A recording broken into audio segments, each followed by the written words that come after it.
ন্যাটোর আকাশে মূর্তিমান আতঙ্ক, রুশ ড্রোন। হর হামেশাই পুতিনের ড্রোনের ঝাঁক ছুটে যাচ্ছে ইউরোপের আকাশে। এসব ড্রোনের উৎপাতে রীতিমতো আতঙ্কিত পুরো ইউরোপ। ডেনমার্কের সামরিক ঘাঁটিতেও দেখা গেছে সন্দেহজনক ড্রোনের উপস্থিতি। বিশ্লেষকরা বলছেন, এর মাধ্যমে এটাই স্পষ্ট যে আকাশ প্রতিরক্ষায় কতটা দুর্বল ইউরোপ।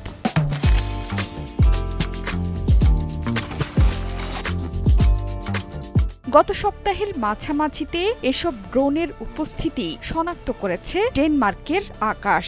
ইউরোপের ওই অঞ্চলের জার্মানি, নরওয়ে ও লিথুনিয়ার আকাশেও সম্ভাব্য ড্রোনের উপস্থিতি জানান দিচ্ছে পুতিনের যুদ্ধ সমাগত। চলমান উত্তেজনা নজর কেড়েছে জাতিসংঘ সাধারণ পরিষদের অধিবেশনে।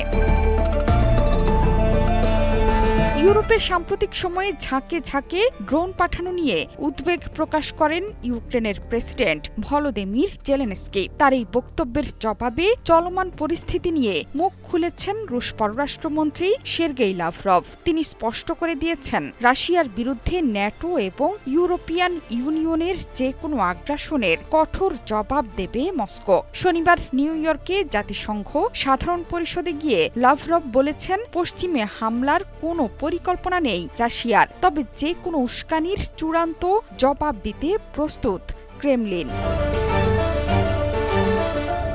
রুশ পররাষ্ট্রমন্ত্রীর মতে, পশ্চিমা দেশগুলোর কাছ থেকে রাশিয়ার বিরুদ্ধে হুমকি সাধারণ ঘটনা হয়ে উঠেছে, যেখানে রাশিয়ার বিরুদ্ধে ন্যাটো ও ইউরোপীয় ইউনিয়নের ওপর হামলার পরিকল্পনার অভিযোগ তোলা হচ্ছে। কিন্তু প্রেসিডেন্ট ভ্লাদিমির পুতিন বহুবার স্পষ্ট করেছেন, এসব উস্কানি সম্পূর্ণ ভিত্তিহীন। রাশিয়ার কখনোই এমন উদ্দেশ্য ছিল না, নেইও। তবে যদি রাশিয়ার বিরুদ্ধে কোনো ধরনের আগ্রাসন হয়, তার চূড়ান্ত জবাব দেবে মস্কো।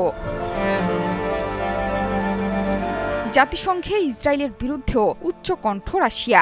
বেনিয়ামিন নেতানিয়াহুর কঠোর সমালোচনা করেছেন সের্গেই লাভরভ। গাজায় ফিলিস্তিনিদের উপর নির্যাতন, পশ্চিম তীর দখলের পরিকল্পনার তীব্র নিন্দা জানান রুশ কর্মকর্তা। তার মতে, ইসরায়েল মধ্যপ্রাচ্যের অন্যান্য দেশের উপর আগ্রাসন চালিয়ে গোটা অঞ্চলকে ঠেলে দিচ্ছে বিস্ফোরণের মুখে। শুধু তাই নয়, জাতিসংঘ নিরাপত্তা পরিষদে ইরানের উপর নতুন করে নিষেধাজ্ঞা আরোপের সিদ্ধান্তকেও অবৈধ বলছে মস্কো। চীন রাশিয়ার বিরোধিতা সত্ত্বেও ইরানের উপর নতুন করে নিষেধাজ্ঞা আরোপ করায় যুক্তরাজ্য, ফ্রান্স ও জার্মানিতে নিযুক্ত রাষ্ট্রদূতদের ডেকে পাঠিয়েছে তেহরান। ইউরোপের এই তিন দেশ ইরানের উপর জাতিসংঘের নিষেধাজ্ঞা পুনর্বহালের উদ্যোগ নেওয়ায় এমন পদক্ষেপ নিয়েছে দেশটি। ইরানের সাথে রাশিয়ার বন্ধুত্ব দীর্ঘদিনের। ইরান অথবা রাশিয়া যখনই পশ্চিমা ষড়যন্ত্রের মুখে পড়েছে, তখনই একে অন্যের পাশে দাঁড়িয়েছে।